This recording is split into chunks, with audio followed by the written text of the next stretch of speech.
अच्छा जी, काफ़ी लोग पूछ रहे थे कि क्या ब्रांड मैनेजमेंट के अंदर पुराना सिलेबस इंक्लूडेड है।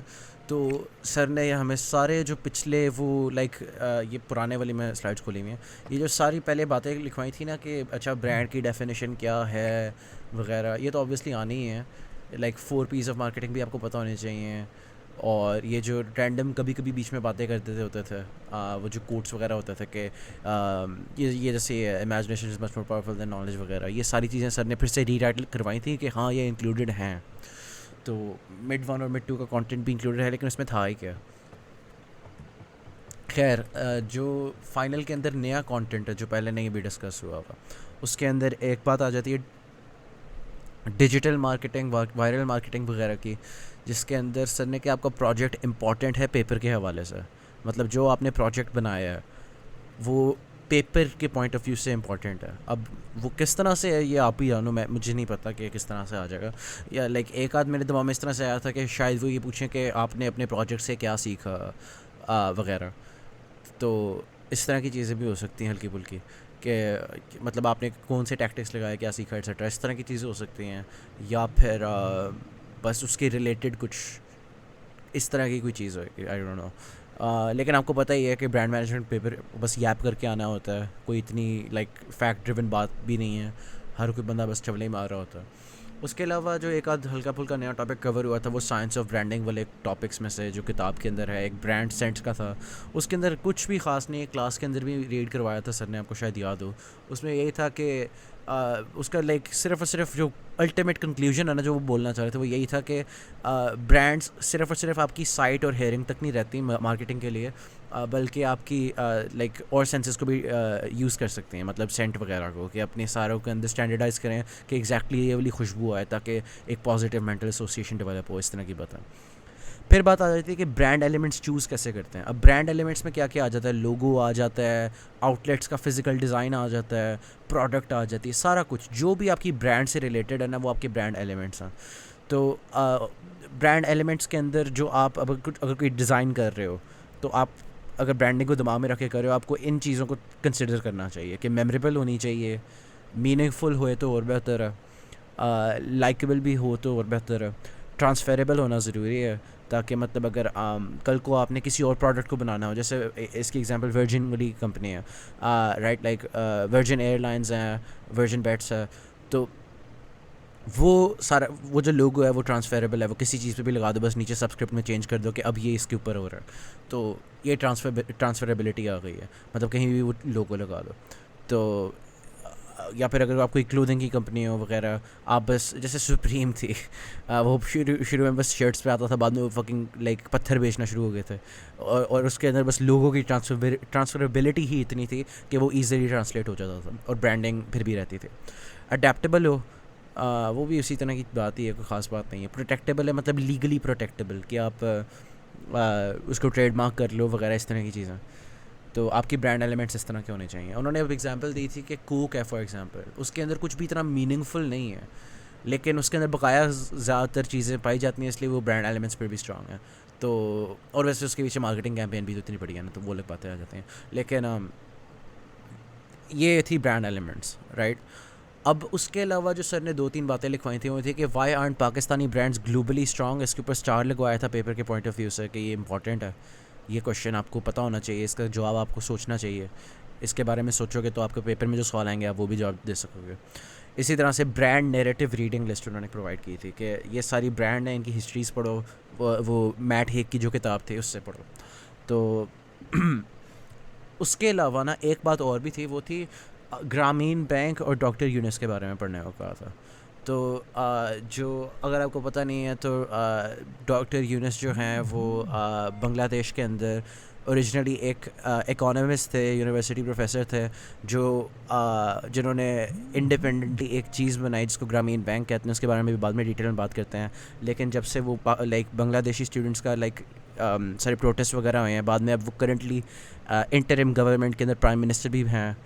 तो लेकिन वही वाली बात कि इस बंदे को इतनी क्यों रिस्पेक्ट दी जा रही है, क्या इसने ऐसा कर लिया है जिसकी वजह से स्टूडेंट्स ने कहा हाँ यार ये प्राइम मिनिस्टर बनेगा, वो पिछली आंटी चली जाए। तो अब उसके ऊपर आते हैं। तो ग्रामीण बैंक है क्या?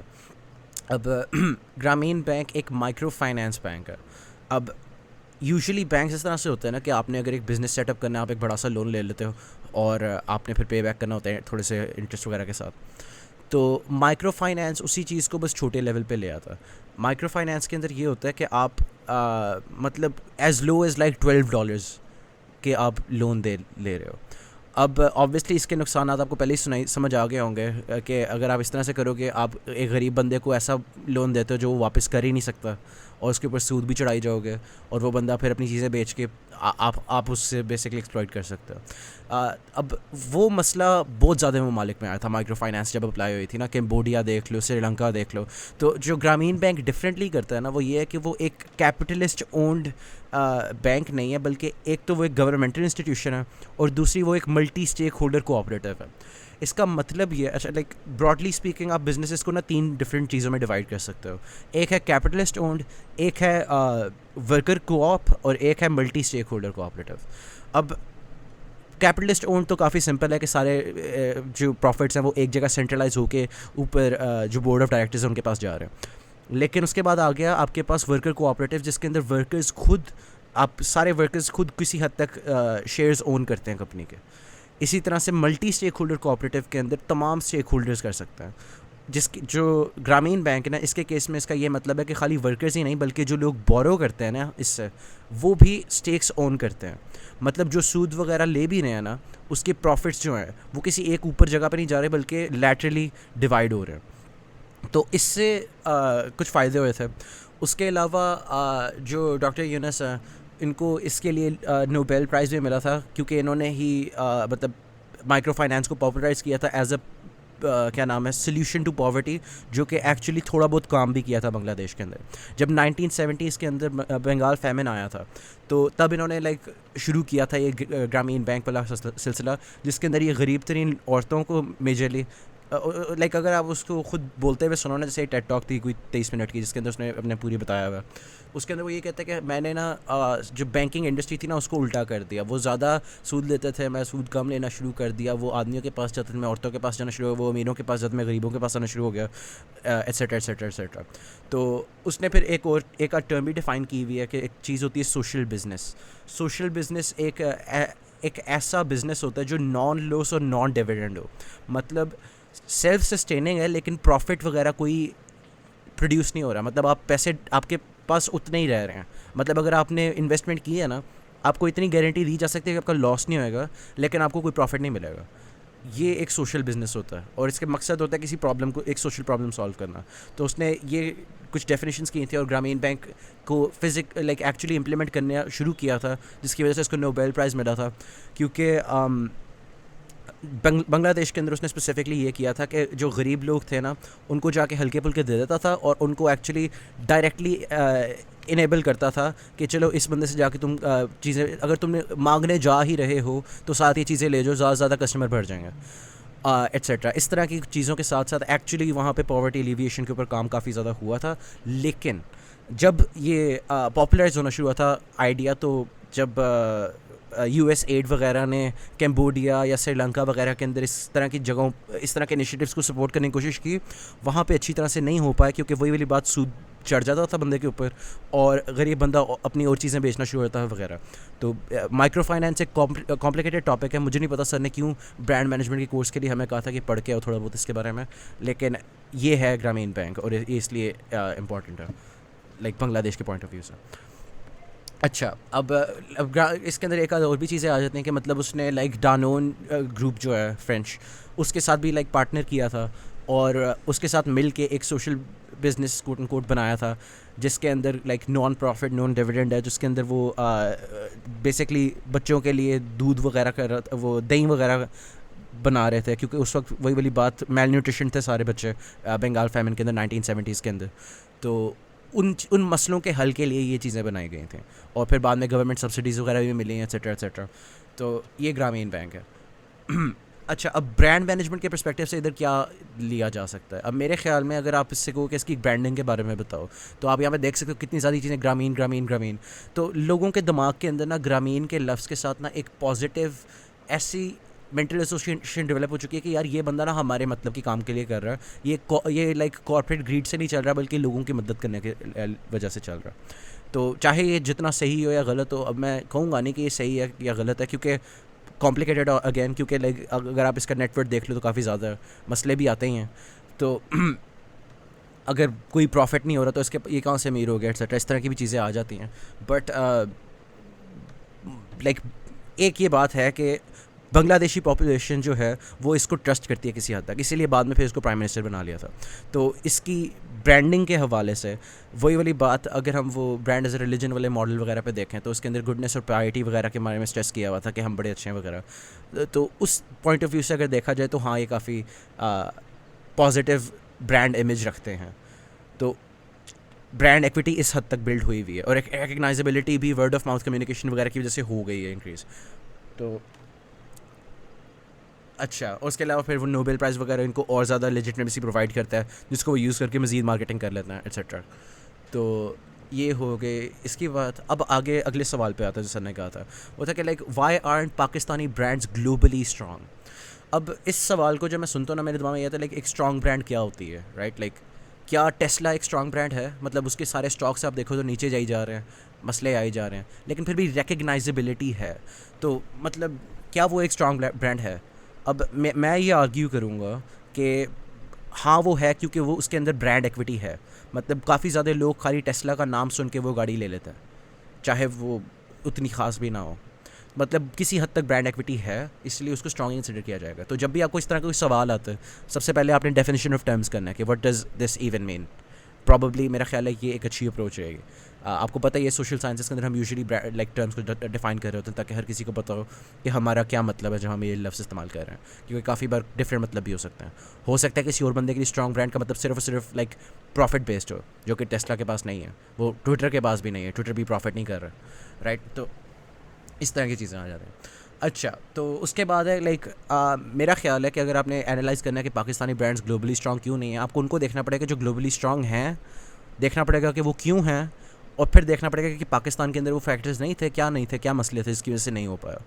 तो हम यही करेंगे, लेकिन इसको करने के लिए हमें कोई एक्स्ट्रा एफर्ट करने की ज़रूरत नहीं है, क्योंकि हमें पहले ही असाइंड हैं स्ट्रॉन्ग ग्लोबल ब्रांड्स और उनकी कॉजिंग, राइट? लाइक कि वो क्यों स्ट्रॉन्ग हुए, किस तरह से डेवलप हुए। तो अब जो बकाया वीडियो है ना, उसके अंदर एक हिस्सा होगा जिसके अंदर वो जो पूरी रीडिंग लिस्ट थी कि ये वाली ब्रांड के बारे में आपने पढ़ के आना, ये वाली ब्रांड के बारे में आपने पढ़ के आना, उन सब की हिस्ट्री मैं बताऊंगा, उनकी कॉजेज़ जिस तरह से मैट हेग की किताब में लिखी हुई हैं वो बताऊंगा। और एंड पे हम फिर रिविज़िट करेंगे इस क्वेश्चन को और देखेंगे कि क्या जो हमने अभी कॉजेज़ आइडेंटिफाई किए हैं इनकी ग्रोथ की और सस्टेनेबिलिटी की, क्या वो पाकिस्तानी ब्रांड्स में नहीं थी कैसे थी, क्या वगैरह इस तरह की चीज़ें। तो अब हम आते हैं सबसे पहली असाइन रीडिंग वाली चीज़ों में से, जो मर्सिडीज़ बेंज थे। तो यहाँ पे BS मैंने लिखा हुआ है, बुलशिट नहीं स्टैंड कर रहा, ब्रांड स्टोरी है, बट मैंने इंटेंशनली छोड़ा था क्योंकि इसके अंदर काफ़ी ज़्यादा चीज़ें ना एग्जैजरेटरी भी होंगी। किताब के राइटर ने खुद एक्नॉलेज किया है कि काफ़ी बार एम्बेलिशमेंट वगैरह की जाती है ब्रांड हिस्ट्रीज़ में, ताकि आप एक ब्रांड स्टोरी की बेसिस के, क्योंकि एक ब्रांड स्टोरी भी एक ब्रांड का हिस्सा होती है। तो इसीलिए ये इतना भी कोई सीरियस लेने वाली चीज़ नहीं है, लेकिन फ़िलहाल ये वाली तो काफ़ी स्ट्रेट फॉरवर्ड है, लाइक ऑब्जेक्टिव रियलिटी में से ग्राउंडेड है। तो शुरू करते हैं। अच्छा, मर्सिडीज़ बेंज जो है, ओरिजिनली मर्सिडीज़ बेंज नाम की कोई कंपनी थी ऑब्वियसली। सबसे पहले थी एक कंपनी डाइमलर मोटर एंड गेसलशाफ्ट। ये एक जर्मन कंपनी थी एक बंदे की जिसका नाम था गोटलिब डाइमलर। अब गोटलिब डाइमलर जो था ना, उसने पहली बाइक बनाई थी जो इंटरनल कंबस्चन इंजन यूज़ कर रहे थे। ये थी लाइक 1885 में। उसके एक साल बाद ना कार्ल बेंज ने ना एक ऑटोमोबाइल बना ली जो एक इंटरनल कंबस्चन इंजन यूज़ कर रही थी। अब इसमें फ़र्क ये है कि वो एक बाइक थी, ये एक कैरियर लाइक एक कैरेज थी जिसके ऊपर इंजन लगा हुआ था। फॉर्म में डिफरेंस है, लेकिन प्रिंसिपल वही है कि इंटरनल कंबस्चन इंजन यूज़ हो रहा है। और इसने फिर इसको पेटेंट भी कर दिया था कार्ल बेंज ने कि मेरा पेटेंट है, अगर कोई और बनाता तो पता होना चाहिए कि सबसे पहले मैंने बनाया था। तो और प्रॉफिट्स वगैरह उसके पास जाएँ एट्सेट्रा एट्सेट्रा। तो उसी साल ना फिर गोटलिब डाइमलर ने ना पहली 4 व्हीलर बना ली थे। मतलब जो कार्ल बेंज की थी वो एक 3 व्हीलर कैरेज थे, इसने 4 व्हीलर बना ली। और इसी साल इसी तरह कुछ कंपटीशन चलता रहा इनके बीच में ज़्यादा, लाइक लेकिन डाइमलर की ही चलती थी। मतलब सेल्स वगैरह के हवाले से वो ज़्यादा इस मामले में आगे था। तो ओवर टाइम 1926 के अंदर इन लोगों का मर्जर हो गया, तो डाइमलर मोटर एंड गेसलशाफ्ट जो थे वो बेंज एंड कोऑपरेटिव के साथ एंड जो भी है बेंज एंड कंपनी जो भी है उसके साथ मर्ज हो गया, और फिर डाइमलर बेंज ग्रुप बन गया, और बाद में जाके ये फिर और भी कुछ चीज़ों के साथ मर्ज होता है, फिर मर्सिडीज़ बेंज बन जाता है। लेकिन शुरू से ही ना मर्सिडीज़ नाम की इनकी प्रोडक्ट थी जो कि उनके एक लीड इंजीनियर की बेटी के नाम से थी। तो मर्सिडीज़ बेंज की ये कुछ ब्रीफ सी हिस्ट्री है। अब वो पॉपुलराइज क्यों हुई, कैसे हुई, तो सबसे पहले तो उसकी बात है इनोवेशन की। सीधी सीधी बात है, ब्रो ने लिटरली पहली गाड़ी बनाई थी, ठीक है। तो इनोवेशन तो एक तो यही है सबसे बड़ी। उसके अलावा ये है कि उन्होंने इलेक्ट्रो हाइड्रोलिक ब्रेक्स वगैरह बना ली थे। उसके अलावा इलेक्ट्रॉनिक स्टेबिलिटी प्रोग्राम उनका था, कुछ पेटेंटेड सेंसोट्रॉनिक ब्रेक्स नाम की टेक्नोलॉजी भी उन्होंने बनाई थी, और उनकी जो ब्रेकें थी वो लॉक भी कम होते थे। इस तरह की चीज़ें थी मर्सिडीज़ की कंपनी के अंदर, जिसकी वजह से उसको हमेशा से एक इनोवेटिव ब्रांड के लिहाज से देखा गया। और फिर जब इनके सीक्रेट टू सक्सेस वाले सेक्शन में उसने समअप की हुई बात, उसमें ये लिखा हुआ कि इनोवेशन थी और प्रेस्टीज थे, क्योंकि ऑब्वियसली अगर एक नई इन्वेंशन आई है, एक मोटराइज्ड कैरेज आ गई है, तो ये जो सोसाइटी के हाई एलीट्स हैं वही पहले यूज़ करेंगे इस तरह की टेक्नोलॉजी। तो शुरू से ही इसके साथ एक प्रेस्टीज थे, तो उन्होंने प्राइस भी फिर हमेशा से हाई रखी ताकि प्रेस्टीज चलती रहे, और आज तक वो एक स्टेटस सिंबल में आता है मर्सिडीज़ की जो गाड़ी होती है। अब उसने हल्की बुल्की और भी बात की है कि रीसेंट जो गाड़ियाँ थी उनकी वो थोड़ी ज़्यादा अफोर्डेबल भी रही हुई हैं, और उससे डिमिनिशिंग रिटर्न्स आ सकते हैं कि ज़्यादा लोग आएंगे, उनके पास ज़्यादा लोगों के पास गाड़ी हो जाएगी तो अहम कम लगना शुरू हो जाएगी, तो प्रेस्टीज थोड़ी कम हो जाएगी। ये उसका बस थोड़ा सा हल्का बुल्का एनालिसिस था। और मर्सिडीज़ बेंज के बारे में कुछ और नहीं बताया हुआ उसने। उसके बाद फिर टोयोटा के बारे में बात है कि शुरू के अंदर 1937 में जब टोयोटा बनी थी वो बस एक run of the mill car manufacturing company थी, कुछ भी स्पेशल नहीं था इनके बारे में। लेकिन 1997 में जाके ना ये पहली वो कंपनी बने जो हाइब्रिड व्हीकल्स मैस प्रोड्यूस करके बेचना शुरू हुए। इनसे पहले बस प्रोटोटाइप्स एग्जिस्ट करते थे, लेकिन कोई भी मैस प्रोड्यूस करके बेच नहीं रहा था। तो उसका फ़ायदा ये था कि फ्यूल कंजप्शन कम थे, इको फ्रेंडली ज़्यादा थे। तो इसकी वजह से इनकी ब्रांड इमेज भी ज़्यादा होगी, देखो हम बड़े लाइक इन्वायरमेंटली अवेयर हैं वगैरह, कॉन्शियस हैं वगैरह। तो इसी इमेज को मज़ीद सीमेंट करने के लिए ये जो चीज़ें अब मैं आगे बोलने वाला हूँ ना, ये बाहर के ममालिक में ज़्यादा रेलेवेंट है। ऑब्वियसली आप एक टोयोटा देखते हो, आप इसलिए देखते हो कि वो गाड़ी अच्छी है वगैरह, राइट। आपने वो गाड़ी वगैरह देखी हुई, इसलिए आपके दिमाग में ये नहीं होता कि वो इको फ्रेंडली वगैरह। लेकिन उस वक्त जब टोयोटा अमेरिका वगैरह के अंदर इस्टेब्लिश हो रही थी, तब ये अगला वाला फैक्टर जो मैं बताने वाला हूँ ये एक्चुअली रेलेवेंट था।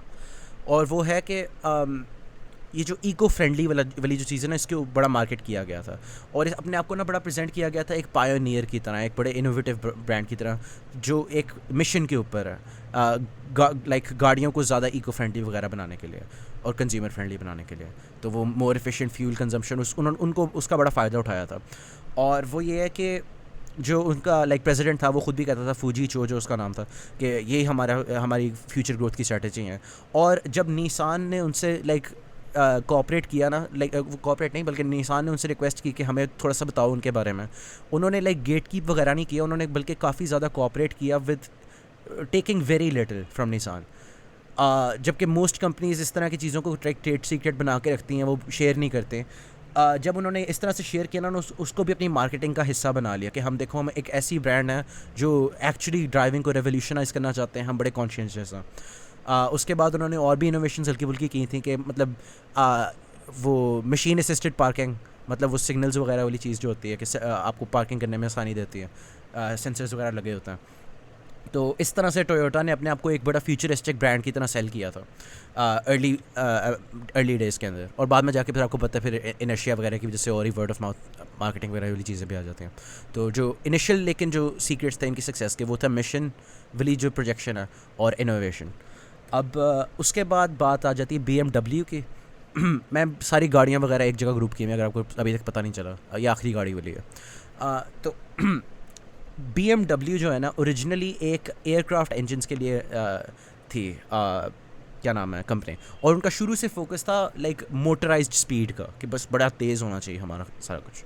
तो जो ओरिजिनल उनका लोगो भी है ना, उसके पीछे इंटेंशन भी यही थी कि ये लाइक आसमान दिखाई दे रहा है एक एयरक्राफ्ट के अंदर से। लेकिन ओवर टाइम उन्होंने पिवट करना शुरू कर दिया, उन्होंने ट्रक्स बनाए, उसके बाद 28 में जाकर उन्होंने ऑटोमोबाइल्स बनाना शुरू कर दें। और आपको पता ही है कि BMW की ज़्यादा गाड़ियाँ ही देखी जाती हैं, एयरक्राफ्ट मुझे नहीं नज़र आता है। खैर, तो BMW जो है ना, उसके सीक्रेट टू सक्सेस के अंदर उन्होंने बस हल्की फुल्की बातें लिखी हुई हैं कि जो BMW है ना वो एक वो है, प्रेस्टीज है, प्रेस्टीज का सिंबल है, सोशल स्टेटस का सिंबल है, बड़ी बड़ी बहुत बड़ी बात है। और उसका टाइट फोकस हमेशा से रहा है स्पीड के ऊपर, एक ऑब्जेक्टिव मेट्रिक के ऊपर, जो वो कह सकते हैं कि हाँ हम बेहतर हैं इनसे, बकाया कंपनी से। तो उन्होंने लाइक ऑथर ने ये कहा है कि people who are insecure about status don't want to know that they are insecure about status, और उसकी वजह से इन्होंने ज़्यादा अपनी मार्केटिंग के अंदर फोकस स्पीड वगैरह इस तरह की चीज़ों पे, इनोवेशन वगैरह पे रखा है, लेकिन अल्टीमेटली है एक ये स्टेटस सिंबल है।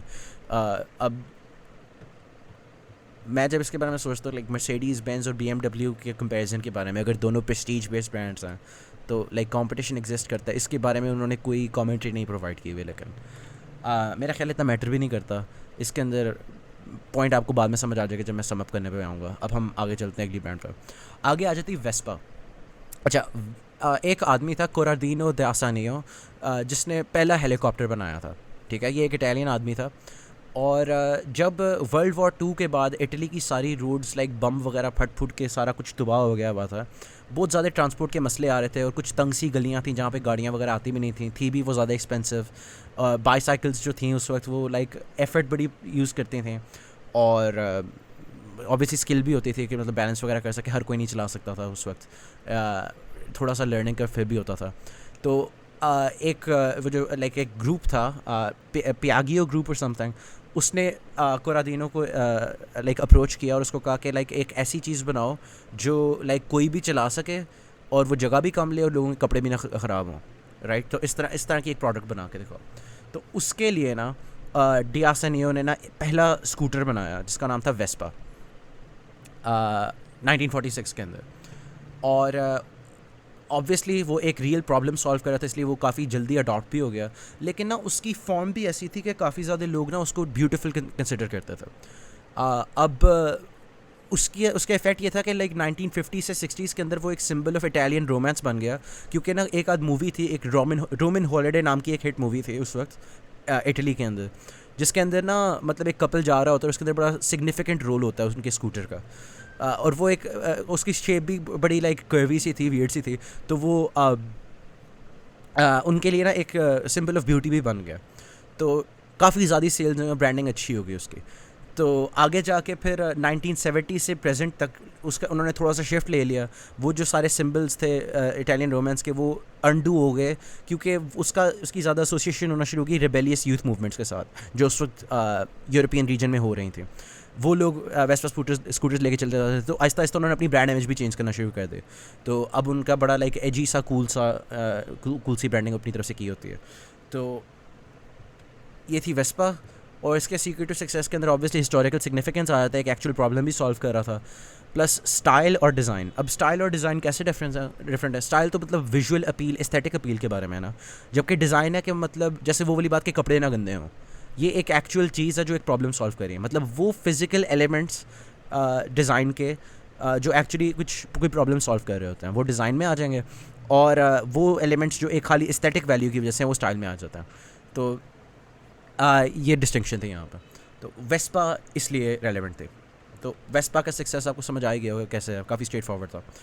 अच्छा, अब आगे आते हैं हम डिफरेंट जानरे पे। गाड़ियों की बड़ी बात होगी, अब खाने खूने पे आ जाता है। तो सबसे पहले आता है मैकडोनल्ड्स, राइट। सबसे बड़ी ब्रांड वही आती है तमाम में, इसलिए वही उसी पे आएंगे पहले। तो 1948 के अंदर पहला मैकडोनल्ड्स खुला था, जिसके अंदर दो भाई डिक एंड मॉरिस मैकडोनल्ड ने एक छोटा सा बस रूम सा था, उसके अंदर बस हैमबर्गर्स बना देते थे, फ्राइज़ बना देते थे, कुछ ड्रिंक्स, मॉल्ट ड्रिंक्स लिखा हुआ था वो देते थे। और शुरू से ही ये किताब में लिखा हुआ है कि शुरू से ही ना उनका जो एम है ना वो शाइन करता हुआ वो शुरू से ही था, जो एक बड़ी आइकॉनिक ब्रांड इमेज है उनकी। अब ये चलता रहा, उन्होंने कोई 7 डिफरेंट ब्रांचेस खोल ली। तो आप समझ ही सकते हो कि मतलब पाकिस्तान में भी एक जगह खुलती है खाने की, आहिस्ता आहिस्ता लोग ज़्यादा आना शुरू होते हैं, वो एक आध और ब्रांच खोल लेते हैं अलग इलाके में। तो इसके अंदर कुछ खास बात नहीं है, लेकिन ये ग्लोबली इतनी बड़ी कैसे बन गई, राइट। तो 1954 में आके ना एक आदमी आता है रे क्रॉक, वो मैकडोनल्ड्स के बारे में सीखता है और इन लोगों से बातें करना शुरू करता है, और बाय 1961 वो कंप्लीट ओनरशिप ले लेता है मैकडोनल्ड्स के। वो सारा कुछ ख़रीद लेता है इनसे, और ये बड़ा अमीर सा आदमी होता है। और इसके बारे में किताब में बड़ी फ़नी सी डिस्क्रिप्शन दी हुई है कि बड़ा कम्पिटिटिव किस्म का आदमी था।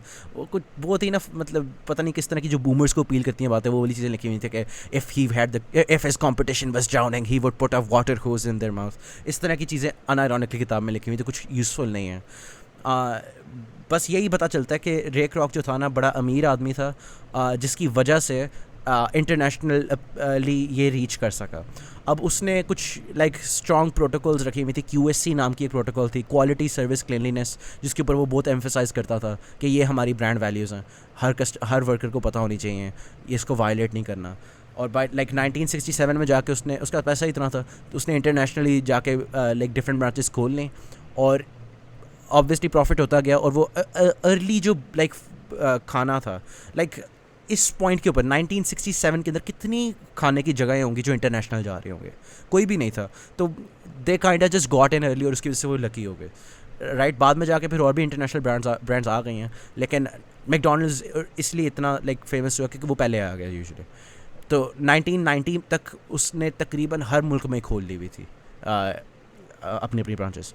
तो मैकडोनल्ड्स की ब्रीफ हिस्ट्री ये है। अब उसके अंदर उसने कुछ चैलेंजेस वगैरह के बारे में भी लिखा है कि डोमेस्टिकली US के अंदर जो ओबेसिटी के बारे में डिबेट थी, उसके अंदर मैकडोनल्ड्स को बहुत रगड़ा गया वगैरह, लेकिन वो इतनी रेलेवेंट नहीं मुझे लगी, उसके अंदर कुछ खास बताया भी नहीं हुआ था, तो इसलिए मैं वो स्किप कर रहा हूँ। सीधा हम आते हैं उनके स्टेटेड सीक्रेट टू सक्सेस वाले सेक्शन के अंदर।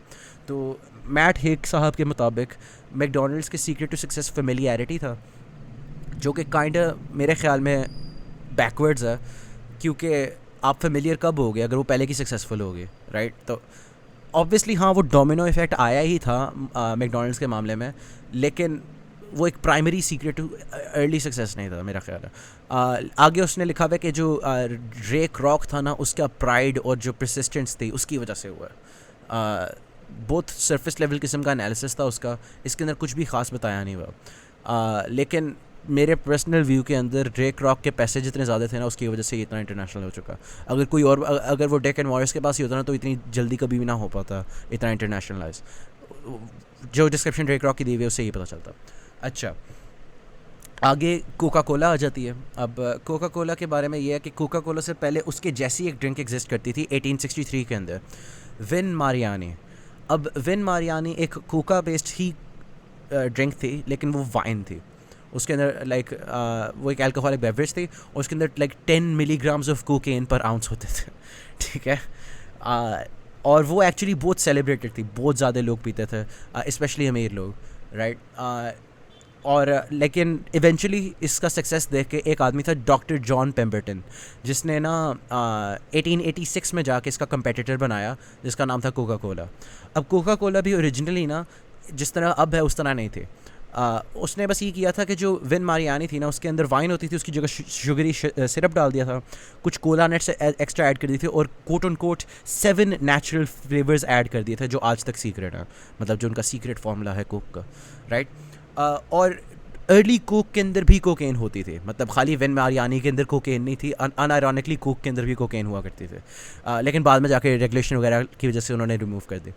तो कोका कोला के अर्ली चैलेंजेस ये थे कि सेल्स ही कोई नहीं थे, मतलब उसने एडवर्टाइजमेंट्स वगैरह बड़ी की थी कि एटलांटा जर्नल के अंदर 3 हफ्ते अभी हुए थे इन्वेंट किए हुए, साथ ही उसने बड़ी बड़ी जगहों पे एडवर्टाइजमेंट्स करना शुरू कर दिए थे, काफ़ी पैसे लगाए थे एडवर्टाइजमेंट्स के ऊपर।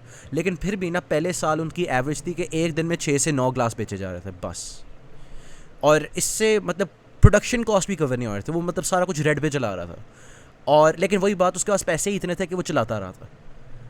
तो बाय 1888 ऐसा कैंडलर नाम का एक बंदा आता है, और वो उससे कोका कोला ख़रीद लेता है। और ये ऐसा कैंडलर इसलिए भी इम्पॉर्टेंट है क्योंकि बाद में वो एटलांटा का मेयर बन गया था, और उसके पास ज़्यादा पावर थी, तो वो अपनी ब्रांड को ऑब्वियसली ज़्यादा आगे लेके जाएगा। जब आपके पास पावर भी आ जाती है, आपके पास ब्रांड भी है, तो आप अपने लिए रेगुलेशंस कम कर लोगे वगैरह, इस तरह की चीज़ें भी करोगे। खैर, यहाँ पे फिर अब उसके बाद क्या हुआ, ये हुआ कि 1892 में जाके ऑफिशियली रजिस्टर कर ली कोका कोला की कंपनी। पहले ऑफिशियली रजिस्टर्ड नहीं थी, उसने बस एम ही चलाई जा रहा था पेम्बरटन जो था। खैर 1895 में जाके इसने, ऑब्वियसली इसके पास भी पैसे थे, तो इसने हर US स्टेट के अंदर एक्सपैंड करके कोका कोला फैला ली थी। अब हर US स्टेट में कम से कम कहीं ना कहीं कोक मिल जाती थी। अब आगे कुछ और बातें भी है कि कोका कोला की कंट्रोवर्सीज डोमेस्टिकली जो आई हुई हैं पहले, like high fructose corn syrup वगैरह की वजह से ओबेसिटी रेट्स वगैरह बढ़े थे, वो वाली सारी बातें। लेकिन वही बात, उसके अंदर ब्रांड मैनेजमेंट के अंदर कोई खास ताल्लुक नहीं है, बस मेंशन कर दिया मैंने, इंटरेस्ट हो तो देख लेना। अब इन कंक्लूजन, कोका कोला कैसे बढ़ा, क्यों बढ़ा? तो अगेन वैसे मेरे ख्याल में तो पैसों की वजह से ही बढ़ा है, लेकिन इन्होंने उसी चीज़ को थोड़ा सा डिफरेंटली डिस्क्राइब किया कि एडवर्टाइजमेंट की वजह से हुआ है। उसके अलावा उन्होंने कहा कि उसका एक एस्थेटिक था सर्टन, और उन्होंने फिर उसकी एग्जांपल दी हुई है कि कोक की बोतल भी डिज़ाइन करवाई थी लोगों को पैसे दे के, और जो सबसे एस्थेटिकली प्लीजिंग डिज़ाइन था वो चूज़ किया वगैरह। फिर उसके बाद सेल्फ बिलीफ का पॉइंट लिखा हुआ है फॉर सम रीज़न, कि इनके पास बहुत ज़्यादा सेल्फ बिलीफ था, इसीलिए वो 6 to 9 जब वो रेड में भी चल रहे थे तब भी वो चलाता रहा। उसके अलावा authenticity, I don't know why they included this, इस तरह की लाइक वेग सी चीज़ें, लेकिन बाद में कॉन्टिन्यूटी आ जाती है, एक एक्चुअल पॉइंट है। आपको शायद याद हो, मैंने लाइक मिड 1 से पहले वाली वीडियो के अंदर न्यू कोक कवर की थी। वो था कि लाइक कोक ने ना अपना फार्मूला चेंज करने की कोशिश की थी, और बाद में साथ ही इतना नेगेटिव रिएक्शन आया कि उन्होंने वापस साथ ही अपने ओरिजिनल फार्मूले पे आ गए थे। तो मतलब शुरू से एक ही फ्लेवर चलता आ रहा है, तो ये कॉन्टिन्यूटी का पॉइंट है। उसके अलावा यूएस आइडेंटिटी वो ये है कि इन्होंने ना वॉर वगैरह के वक्त में ना अपने ट्रूप्स को बहुत ज़्यादा कोक वगैरह बांटी थी मुफ्ते की, उसकी वजह से ना एक बड़ा लाइक वो पेट्रियटिज़म वगैरह को भी एक्सप्लॉइट किया गया था कोक को एक अच्छी कंपनी दिखाने के लिए। उसके अलावा यूथ अपील भी थी एडवर्टाइजमेंट्स वगैरह के थ्रू एट्सेट्रा। तो ये थी कोक।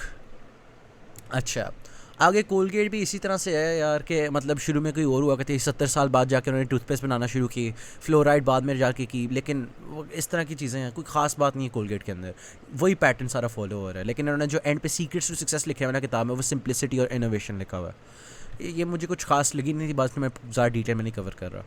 आगे आ जाता है IBM। अब IBM, अब हम कम्प्लीटली डिफरेंट फील्ड में आ गए, पहले खाने पीने पे आ गए थे, गाड़ियों पे आ गए थे, हम टेक में आ गए। तो इंटरनेशनल बिजनेस मशीन जिन्होंने लाइक पहला personal computer like mass produce करके बेचा था, उनकी बात हो रही है।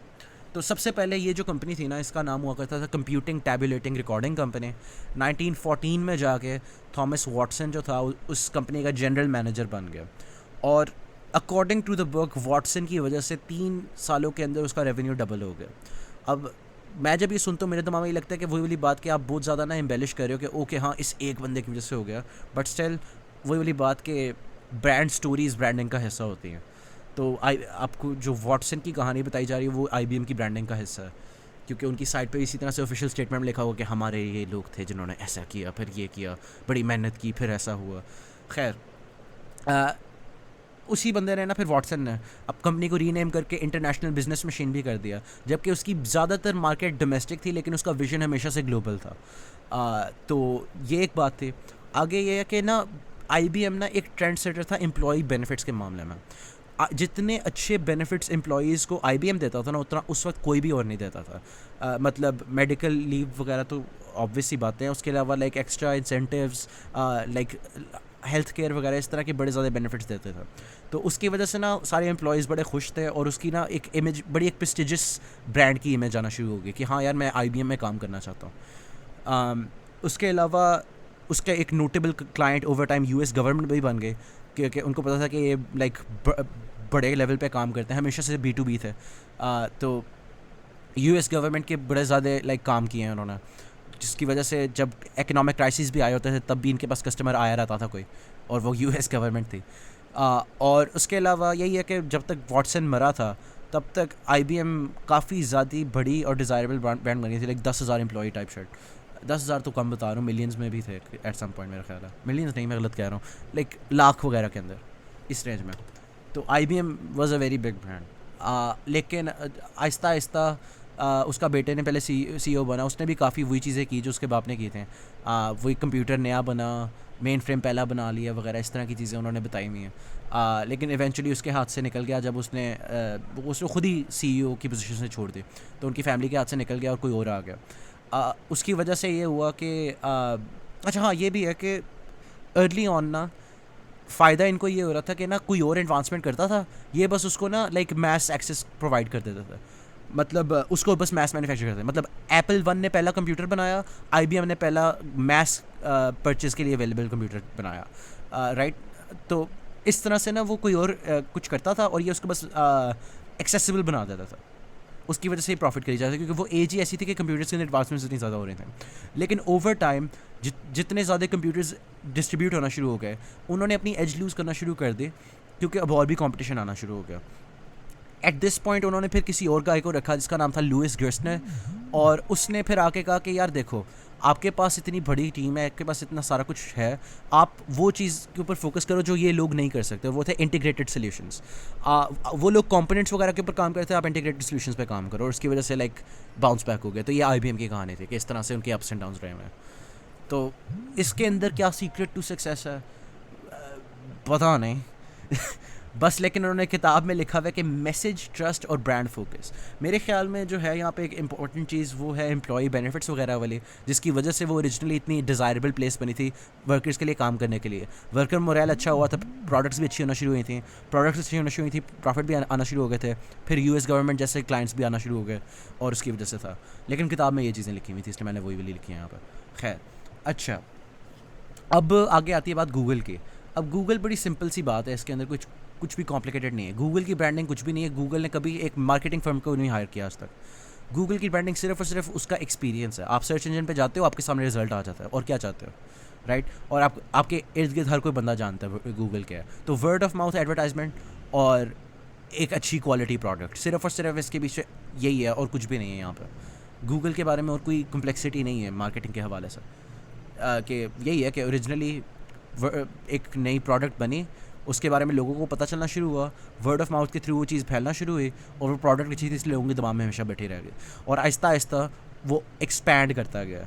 मतलब अभी आप देखते हो Google mail, Google drive, Google sheets, Google talks, वो एक्सपैंड करता गया, और वो हर जगह है।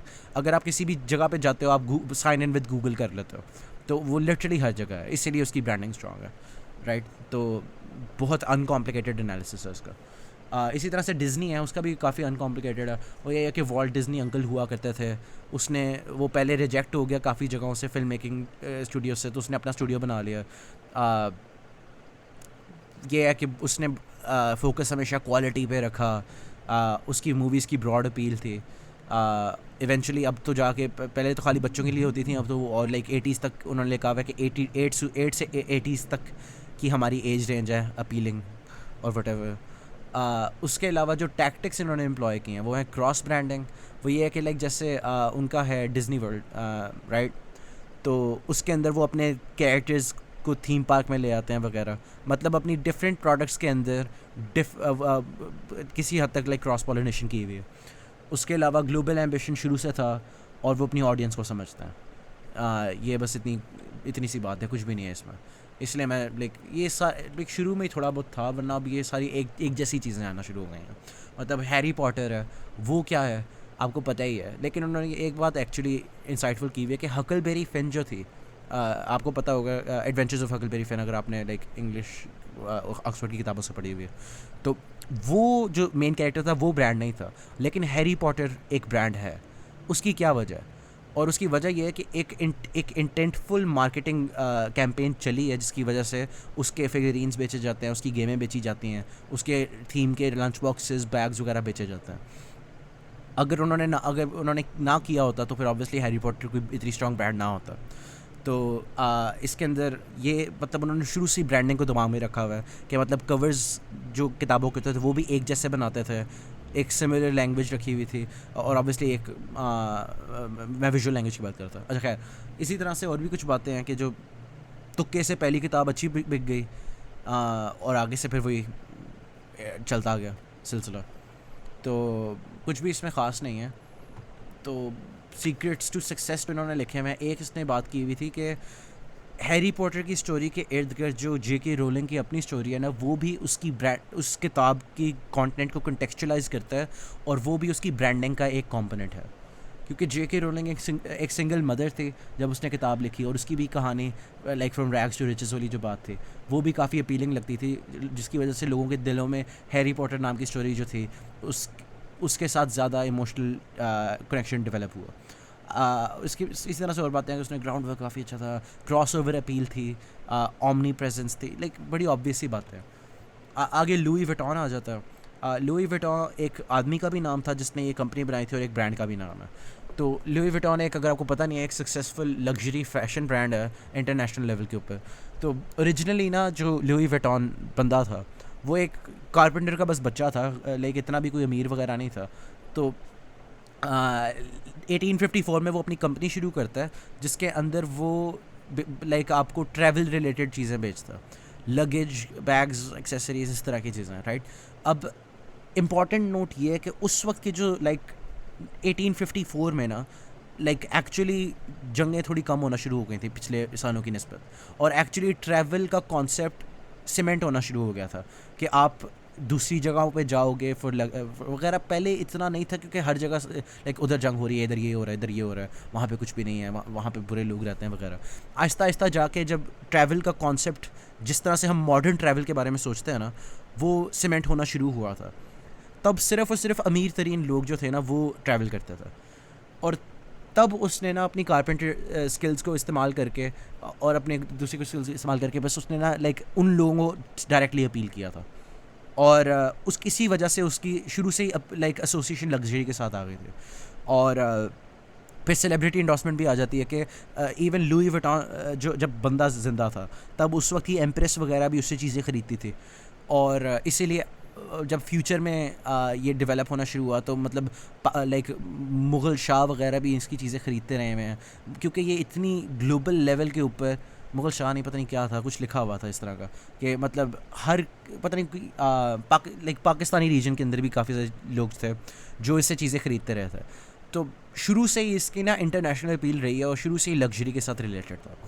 अब सीक्रेट टू सक्सेस में उन्होंने ये भी लिखा हुआ है कि ये एक ऐसी ब्रांड है जो प्रेस्टीज होते हुए मैस मार्केटिंग कर सकती है, जो कि यूजुअली नहीं हो कर सकता है। मतलब अगर आप बात करते हो कोई बड़ी लग्जरी ब्रांड की, वो यूजुअली अपने आप को कॉमनर्स के बीच में नहीं सेल करेंगे, जबकि Louis Vuitton for some reason uniquely position इस तरह से है क्योंकि वो ट्रैवल वगैरह के साथ रिलेटेड है और फैशन के साथ रिलेटेड है कि वो दूसरों के साथ भी कर सकता है। तो वो मैस मार्केटिंग के भी फ़ायदे उठा रहा है, वो प्रेस्टीज वाले फ़ायदे भी उठा रहा है। और उसने कोई ख़ास वजह उसकी ब्रेक डाउन नहीं की हुई, बस उसने ये कहा है कि उसके पास ना कंट्रोल बहुत ज़्यादा है क्योंकि लुई विटॉन जो है वो अपना सारा काम खुद करते हैं। उन्होंने लाइक बीच में मिडल मैन बहुत कम रखे हुए हैं, उसके अलावा स्टेटस और ट्रैवल वाली बात है। तो बड़ा सरफेस लेवल से एनालिसिस है कॉम्प्लिकेटेड चीज़ का, लेकिन किताब में ये लिखा हुआ। आगे आखिरी बात आ जाती है डेविड बेकहम की। वो बस एक हॉट सा फुटबॉलर है जिसके पीछे लाइक सारे लोग सिम करते हैं समथिंग। उसकी ब्रांड एसोसिएशन है एडिडास और पेप्सी वगैरह के साथ। तो लाइक बस इसलिए फेमस है वो, कुछ यहाँ पे कुछ भी कॉम्प्लिकेटेड नहीं है। तो टू सम एवरीथिंग अप अभी तक जो बातें हुई हैं, मेरा ख्याल है अब हम अपने ओरिजिनल क्वेश्चन को रिविज़िट करते हैं, जिसकी वजह से हम खैर खाली इसी वजह से नहीं, लेकिन एक वजह ये भी थी कि हम इसको देख रहे थे कि हम आंसर कर सकेंगे कौन सी ये जो सारी स्ट्रॉन्ग ग्लोबल ब्रांड्स हैं ये क्यों स्ट्रॉन्ग हैं। ऑब्वियसली आपको एक आध ट्रेंड नज़र आना शुरू होगा, पैसे, एडवर्टाइजमेंट वगैरह और कुछ, लेकिन मेरा ख्याल है कि हम बेहतर रहेगा अगर हम इनको डिफरेंट फील्ड्स में डिवाइड कर लें। तो अब हम देखते हैं कि पाकिस्तान के अंदर क्यों है क्यों नहीं है वगैरह। तो अगर हम व्हीकल्स की बात करें खाली, जैसे हमने शुरू व्हीकल से किया था ना, मर्सिडीज़ बेंज वगैरह के साथ, तो सबसे पहला जो मेरे ख्याल में आ जाता है फैक्टर वो है कॉलोनाइजेशन। मतलब एक तो पाकिस्तान एक यंग मुल्क है ना, ठीक है। 1948 लाइक किस में भला 46 में वेस्पा का स्कूटर बना था। अब पाकिस्तान अभी बना ही था, उसने कैसे स्कूटर बनाना था। सबसे पहली तो बात है एक यंग मुल्क है, उसके अलावा एक कॉलोनाइज्ड मुल्क है, राइट। उनके पास पुअर लिविंग कंडीशंस थी, इंटरनल इंस्टेबिलिटी थी, डिक्टेटरशिप जब मर्जी लग जाती थी, लेसर नॉलेज थी, राइट। तो चलो ये सारी बातें समझ आती हैं, लेकिन ये अगर ये लॉजिक ट्रू है तो असूलन तौर पे तो फ्रेंच या ब्रिटिश लोगों को गाड़ियाँ बनानी चाहिए थी, तो जर्मनी और जापान ने क्यों बनाई हैं अगर कॉलोनाइजेशन वाला पॉइंट इतना ही इंपॉर्टेंट है तो मेरा ये ख्याल है इसके अंदर कि अच्छा, ब्रिटेन का तो बड़ा स्ट्रेट फॉरवर्ड आंसर है ना कि ब्रिटेन के अंदर रूल्स थे अगेंस्ट मोटर कैरेजेस कि आप बना ही नहीं सकते। वो था कि लाइक आपने एक लाल झंडा लहराना है वगैरह, सेफ्टी कंसर्न्स वगैरह की वजह से।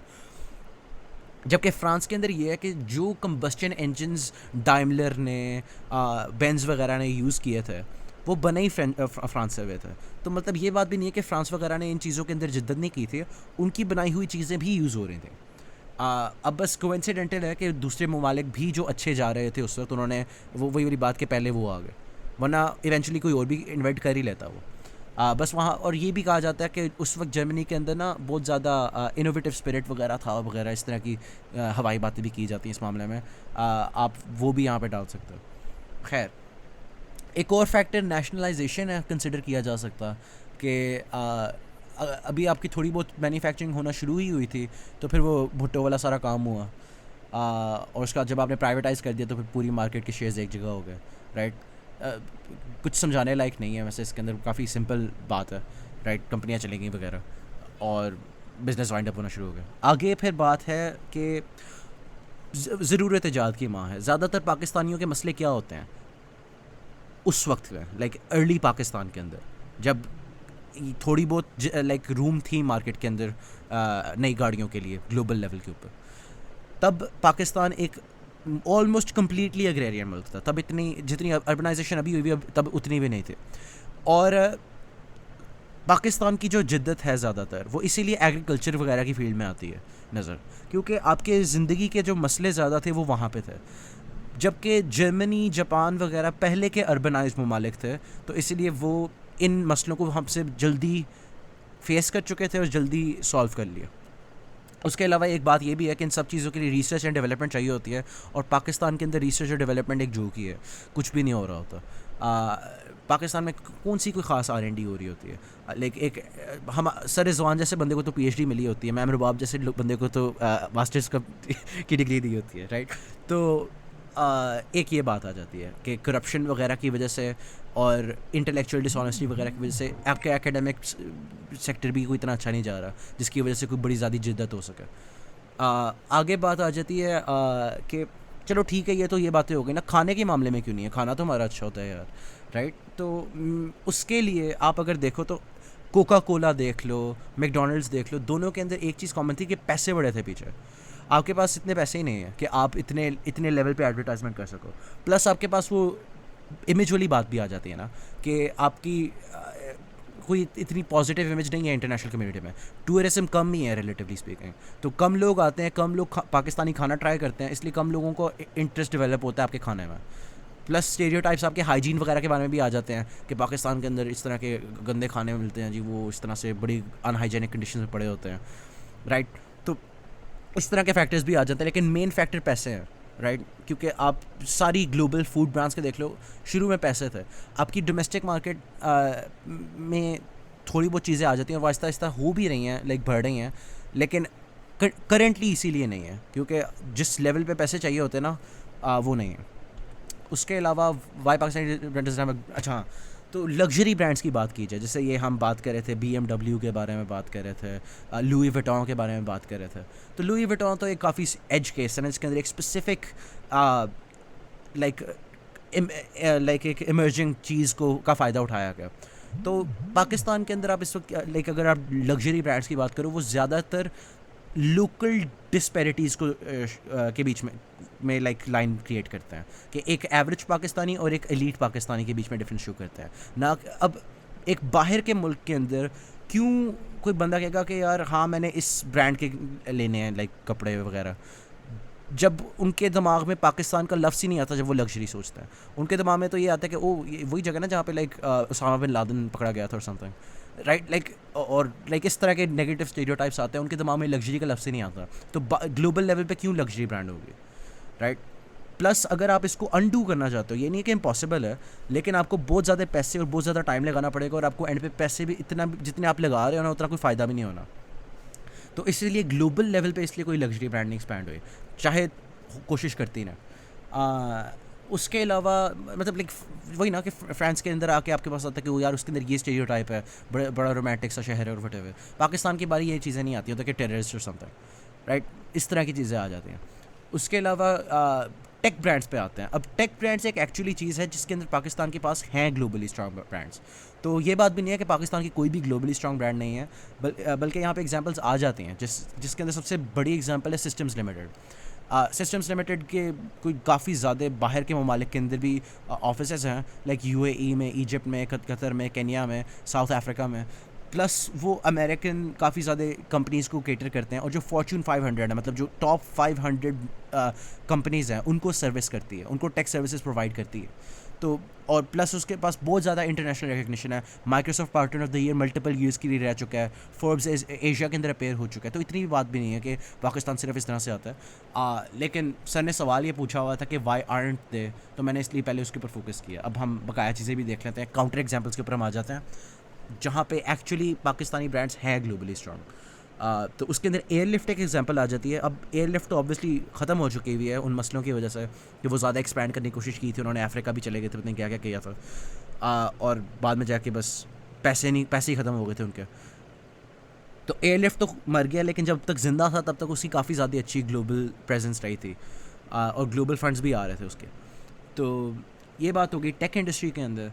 आगे बात आती है मीडिया ब्रांड्स के अंदर। तो मीडिया ब्रांड्स के अंदर एक तो मैं नाम नहीं लूँगा क्योंकि वो सामने लिखा है, पढ़ना है पढ़ लो। दूसरी जो है वो है ग्लास वर्कर। ग्लास वर्कर वो जो थी लाइक गिबली मूवी वाले एस्थेटिक को यूज़ करके आपके क्या नाम है, बस एक पाकिस्तानी कल्चर को भी थोड़ा सा सेल किया होता। तो एक एक्चुअली इंटरेस्टिंग मैश था जो पाकिस्तानी कल्चर को यूनिकली रिप्रेजेंट करता था, और उसके अंदर बहुत ज़्यादा लाइक एनिमेशन के लिहाज से टेक्निकली इम्प्रेसिव चीज़ थे, जिसकी वजह से वो लाइक एक एनकी फेस्टिवल नाम की जगह, लाइक एक फेस्टिवल के ऊपर ऑब्वियसली प्रीमियर हुआ था, जो कि काफ़ी सिग्निफिकेंट है एनिमेटेड वर्क्स के लिए। तो ग्लोबल लेवल के ऊपर उसकी वजह से रिकग्निशन मिली थी। प्लस कोक स्टूडियो जो है, अनआयरॉनिकली कोक स्टूडियो के जो गाने हैं वो भी किसी हद तक ग्लोबल अपील रखते हैं। ऑब्वियसली यूएस में वगैरह में कम रखते हैं, लेकिन दूसरे लाइक साउथ एशियन कंट्रीज़ वगैरह इस हद तक रखते हैं, और वो सबसे कंसिस्टेंट फॉर्म है क्योंकि उसके अंदर कंसिस्टेंटली आपको नज़र आएगा कि लोग डिफरेंट ममालिक के लोग वो गाने भी सुन रहे होते हैं। तो प्लस वो जो पहली मूवी थी वो इसके इसलिए था क्योंकि लाइक ऑस्कर के लिए भी शॉर्ट लिस्ट हुई है वगैरह। तो ये बात भी नहीं है कि कोई भी नहीं है, लेकिन कम है, और उसके अंदर वही वाली बातें आ जाती हैं कि आप रिप्रेसिव है काइंड ऑफ मुल्क वगैरह, इस तरह की चीज़ें आ जाती हैं। अब और भी काउंटर एग्जांपल्स एग्जिस्ट करती हैं जो कि किसी डिस्कस्ड कैटेगरी में फॉल नहीं करती, जैसे खादी है कपड़ों के लिए, वो भी एक स्ट्रॉन्ग ग्लोबल ब्रांड्स में आता है, जिसकी यूके में भी, यूएई में भी, मैंने यूएस लिखना था, मैं यूई लिखा हुआ, कतर में भी, हर जगह ब्रांड्स लाइक आउटलेट्स हैं। और उसकी अपील ये है कि वो लाइक मॉडर्न पाकिस्तानी एस्थेटिक्स को शो करता है, लेकिन वो सारी वो हैंडमेड वगैरह वाली चीज़ें भी हैं, तो वो थोड़ी सी लग्जरी अपील भी किसी हद तक रखता है, थोड़ी सी कीवर्ड थोड़ी सी, तो इसलिए वो मॉडर्न ऑडियंसेस के लिए एक्सेप्टेबल है। तो इस तरह की चीज़ें आती हैं। अब मेरा ख्याल है हमने काफ़ी डेप्थ के अंदर ग्लोबल ब्रांड्स की स्ट्रेंथ वगैरह वाली बातें कर ली हैं, तो अब आपने खुद ही अपनी कंक्लूजन डेवलप करो, क्योंकि मैं काफ़ी चीज़ों में गलत भी हो सकता हूँ फॉर रियल। अब फाइनली हम उस चीज़ पे आने वाले हैं जो पूरे सेमेस्टर सर जिसको ग्लेज करते रहे हैं। सर पूरे सेमेस्टर कहते रहे कि यार अगर आपने मार्केटिंग सीखनी है ना, इस बंदे से सीखो। तो आपको पता ही है मैं किसकी बात कर रहा हूँ, तो अब उसकी भी चीज़ देख लेते हैं। ये वैसे लाइक फॉर्मली सिलेबस का हिस्सा नहीं था, लेकिन जितना सर ने उसको स्ट्रेस किया हुआ है ना कि यार ये सबसे अच्छा है, मेरा ख्याल है इसके बारे में थोड़ी बहुत बातें जानना अच्छा रहेगा, वरना सिलेबस ख़त्म हो चुका हुआ है। अब सबसे पहली बात, रिचर्ड ब्रांसन जो था ना, 15 साल की उम्र में ना उसने एक मैगज़ीन बनाई थी जिसका नाम था स्टूडेंट मैगज़ीन। वैसे नाम खाली स्टूडेंट था, मैगज़ीन नाम नहीं आता बट अच्छा। अब उसकी वजह से ना उसके जो हेड मास्टर था उसने कहा कि इट्स ईदर द मैगज़ीन और स्कूल, आपको कुछ चूज़ करना पड़ेगा। और अकॉर्डिंग टू रिचर्ड ब्रांसन उसने कहा था कि ये एक ब्लेसिंग इन डिस्गाइज थी, क्योंकि मुझे डिसलेक्सिया था और मुझे कभी क्लासेस अच्छी भी नहीं लगती थी, मुझे लगता था कि मुझे एम ही चीज़ें सिखाई जा रही हैं जो मैं कभी यूज़ भी नहीं करूँगा, ब्ला ब्ला ब्ला ब्ला। तो उसने फिर स्कूल छोड़ के अपनी मैगज़ीन के ऊपर काम करना शुरू कर दिया, जिसके लिए वो एडिटर वगैरह था, और इस मैगज़ीन को रिलेटिव सक्सेस मिला था लोकली स्पीकिंग। मतलब उस वक्त वियतनाम वॉर वगैरह चल रही थी, तो उसके बारे में भी cultural commentary from students include होती थी, और ये उसका एडिटर था बेसिकली। तो काफ़ी देर ये सिलसिला चलता रहा, और उसकी वजह से उसके अल्फाज में स्टूडेंट मैगज़ीन की वजह से उसने जो चीज़ें सीखी हैं वो स्कूल में कभी भी ना सीख पाता, और वो काफ़ी खुश है कि उसने वो छोड़ के रियल वर्ल्ड में जल्दी आ गया। 15 साल की उम्र में ही उसने एंटरप्रेन्योरशिप शुरू कर दी। उसके बाद उसने इवेंचुअली एक रिकॉर्ड्स का स्टोर भी खोला था, जिसके अंदर वो बस म्यूज़िक रीडिस्ट्रीब्यूट करता था। इवेंचुअली उसकी वजह से ना उसको अपॉर्चुनिटीज़ मिली, कनेक्शंस डेवलप हुए, जिसकी वजह से उसने वर्जिन रिकॉर्ड्स नाम का एक रिकॉर्ड लेबल खोल लिया। अब अगर आपको रिकॉर्ड लेबल का नहीं पता तो वो बेसिकली इंस्टीट्यूशंस होती हैं जो आर्टिस्ट को का म्यूज़िक डिस्ट्रीब्यूट करने में मदद देती हैं, और यूजुअली उनकी ज़्यादातर पैसे खा जाते हैं, बस मिडिल मैन टाइप है। तो काफ़ी उस वक्त कंपटीशन था रिकॉर्ड लेबल्स के अंदर, लेकिन ना एक आध बैंड्स थे अर्ली ऑन, जिसके अंदर एक बैंड आता है सेक्स पिस्टल्स नाम का। अब ये नाम ही ऐसा है कि अक्सर जो वहाँ के लोग थे वो कहते हैं यार ये क्या आगे हम तो नहीं साइन करें इस तरह की वाहियात चीज़ों को। और लेकिन ये एक नया प्लेयर था, इसलिए इसके पास कुछ लूज़ करने के लिए नहीं था, इसलिए इसने इस तरह के रिस्की किस्म के बैंड्स को भी साइन किया जो बाद में जाके काफ़ी पॉपुलर हो गए। और इस तरह से उन्होंने बेसिकली उन लोगों को के साथ एक म्यूचुअली बेनिफिशियल रिलेशनशिप बना लिया, और वर्जिन रिकॉर्ड्स एक एक्चुअल बिग कंपनी बन गई, ठीक है। और ओवर टाइम फिर उन्होंने एक्सपैंड किया, और रैंडमली ब्रो के दिमाग में एक दिन आया कि चलो मैं अपनी एयरलाइन बना लेता हूँ। आई डोंट नो कि आप म्यूज़िक रिकॉर्ड लेबल से एक एयरप्लेन के ऊपर कैसे आते हो, लेकिन आ गया था ये बंदा, और फॉर सम रीज़न ये काम भी कर गया। अब वो सम रीज़न जो है वो भी बाद में मैं एक्सप्लेन करता हूँ कि कैसे हुआ था, लेकिन फ़िलहाल बस मैं टाइमलाइन शेयर करना चाह रहा हूँ। फिर उसके बाद इवेंचुअली इसी तरह से उसने अपनी 50 और सब्सिडियरीज़ बना ली थी, जिसके अंदर वर्जिन मनी आता है जो लाइक उसके जैज़ कैश की तरह का है।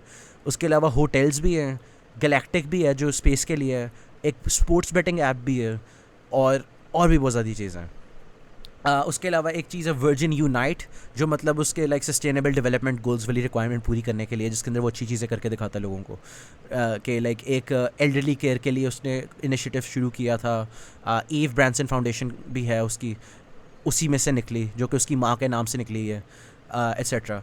तो ओवरऑल जो वर्जिन ब्रांड है उसकी हिस्ट्री यही है कि started off with student magazine, उसकी वजह से कनेक्शंस वगैरह बिल्ड हुए रिचर्ड ब्रांसन के, उसकी थोड़ा सा लाइक एंटरप्रेन्योरशिप आई, फिर उसने रैकेट स्टोर खोला, फिर वर्जिन रैकेट्स खोला, और उसने बाद में रैपिडली एक्सपैंड करना शुरू कर दिया कम्प्लीटली डिफरेंट किस्म की जगहों पर। और इसको इसलिए बहुत सिग्निफिकेंट समझा जाता है क्योंकि यूजुअली बताया ये जाता है कि वन प्रोडक्ट वन ब्रांड, जबकि यहाँ पे ना हमें नज़र आता है कि हज़ारों डिफरेंट इसने ब्रो ने प्रोडक्ट्स बनाई हुई है, और उन सबको एक ही ब्रांड लेबल के अंदर डाला हुआ है। तो ये इस तरह से ना मतलब ट्रेडिशनल अंडरस्टैंडिंग जो ब्रांडिंग की थी उसको इसने थोड़ा सा रिवर्स कर दिया था। अब किस तरह से ये सारा कुछ सक्सेसफुली किया था उसके अंदर इसके मार्केटिंग स्टंट्स बहुत इंपॉर्टेंट है। मतलब इसने काफ़ी ज़्यादा ना अटेंशन सीकिंग चीज़ें करता रहता है। मतलब एक बार एक जो इंग्लिश चैनल है, ये लाइक एक रिवर समझ लो है, एक पानी की बॉडी है जिसके ऊपर उसने एक व्हीकल चलाई जो कार की तरह की दिखती है, और उसने पूरा एक गाड़ी के अंदर रिवर को क्रॉस किया था। बेसिकली वो ऑब्वियसली गाड़ी नहीं थी और ना ही वो रिवर था, बट इस तरह से उसने कुछ पब्लिसिटी स्टंट्स बहुत ज़्यादा किए हैं। उसके अलावा जब वर्जिन अटलांटिक की पहली वेगस में लैंडिंग हुई थी तब उसने एक बिल्डिंग के ऊपर से छलांग मारी थी, और लाइक स्विंग हुआ था और उससे काफ़ी चोट भी उसको हल्की फुल्की लगी थी, लेकिन वो पूरा पॉइंट ही था मतलब प्रेस लाना। और उस वक्त उसने ये फ्रेम इस तरह से किया था कि वो मेरे कॉलीग्स ने मुझे कहा था कि चलो कितना मज़ा आएगा अगर तुम जंप करो, और उसने कहा मैं इतना एडवेंचरस किस्म का आदमी हूँ कि मैंने जंप कर दी फिर एक्चुअली, और उसने अपने आप को इस तरह से बड़ा सेल किया हुआ कि मैं बड़ा एडवेंचरस किस्म का आदमी हूँ। और आगे फिर आ जाती है कि उसने मतलब कुछ मतलब फ़नी चीज़ें भी आ जाती हैं कि जब ब्रिटिश एयरलाइंस और वर्जिन अटलांटिक के बीच में ज़्यादा फाइनेंशियल कंपटीशन चल रहा था तब उसने ना एक हॉट एयर बलून के ऊपर लिखा हुआ था BA can't get it up, जो कि ऑब्वियसली एक सेक्स जोक है, और उसने like literally centre of the city में डिस्प्ले करवाया हुआ था हॉट एयर बलून के साथ।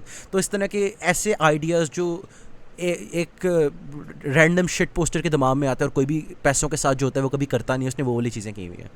प्लस उसने लाइक एक बार कोई बेट हार गया था, उसकी वजह से वो लाइक लड़की बन के लोगों लाइक चाय बांट रहा था।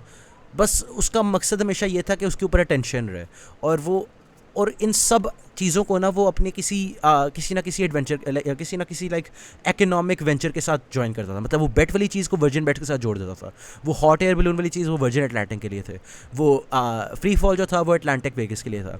और सबसे अच्छी इसकी एग्जांपल है जब उसने ये किया था कि उसने एक ट्रक में आया था, और उसने कोक की कोई 10,000 कैंस के ऊपर से एक एक्चुअल ट्रक न्यूयॉर्क सिटी के अंदर चला के फाड़ा था। पता नहीं ये लीगल कैसे था लेकिन था। उसने परमिशन ली हुई थी। प्लस इस तरह की उसने काफ़ी चीज़ें की, और वो सारा क्या था, बस अपनी कोक का अल्टरनेटिव बेचने के लिए। तो इस तरह की उसने बड़े लाइक ऑडेशियस से मार्केटिंग स्टंट्स किए हैं, जिसकी वजह से इसको मार्केटिंग के लिए काफ़ी सेंसेशनलिस्ट समझा जाता है। आगे फिर ह्यूमन बोलिंग बोल, इस तरह की एक और चीज़ है कि मतलब होटल आया, उसने बनाने शुरू किए थे। तो उसने कहा था देखो हमारे होटल्स कितने फ़न हैं यार, देखो ह्यूमन बॉलिंग बॉल बन के मैं अब आपको वो बस रैंडम स्टंट्स इस तरह की शिट करता रहता था। अब तो बूढ़ा हो गया। तो ये था रिचर्ड ब्रांसन। अब इसके बारे में अगर आप क्रिटिसिज्म पे आओ तो आ सकते हो हमेशा कि मतलब टैक्स एवेजन की वजह से उसको इम्प्रेसन भी किया गया था वगैरह। और वर्जिन ट्रेन्स जो थी उसकी भी कंट्रोवर्सीज रही हुई हैं। टैक्स एवेजन के बारे में बहुत सारी चीज़ें हैं। प्लस उसने अपने like early on business partner से भी बहुत ज़्यादा झूठ बोले हैं जो बाद में जाकर रीसर्फेस हुए थे। लेकिन यहाँ पे उसके एथिक्स को जज करने के लिए नहीं, हम उसकी ब्रांड मैनेजमेंट को जज करने के लिए, और उस हवाले से ही अच्छा है। तो ये थी ब्रांड मैनेजमेंट। अब आखिरी कुछ बातें कि लाइक आपको याद होगा कि ब्रांड एज ए रिलीजन वाला टॉपिक जो सर को बहुत अच्छा लगता है, वो एक्चुअली ओरिजिनली मैट हेग की इसी किताब से लिया गया। तो अगर आप उसकी डिटेल देखना चाहते हो स्ट्रेट फ्रॉम द सोर्स, क्योंकि सर ने कुछ चीज़ें इतनी अच्छी तरह से नहीं समझाई थी मेरे ओपिनियन में, तो आप इसको पढ़ सकते हो अपने फ्री टाइम में। ये एक स्क्रीनशॉट आपके सामने है। और आपको पता ही है कि ज़्यादातर आपने यैप ही करना है, ये जो सारी चीज़ें आपने बस इनको जहाँ पे फिट हों आपने पुट कर देनी है, एट्सेट्रा। इसका मकसद बस यही था कि आपके पास एग्जांपल्स हों डिफरेंट ब्रांड्स की और उनकी स्टोरीज़ के। Okay bye.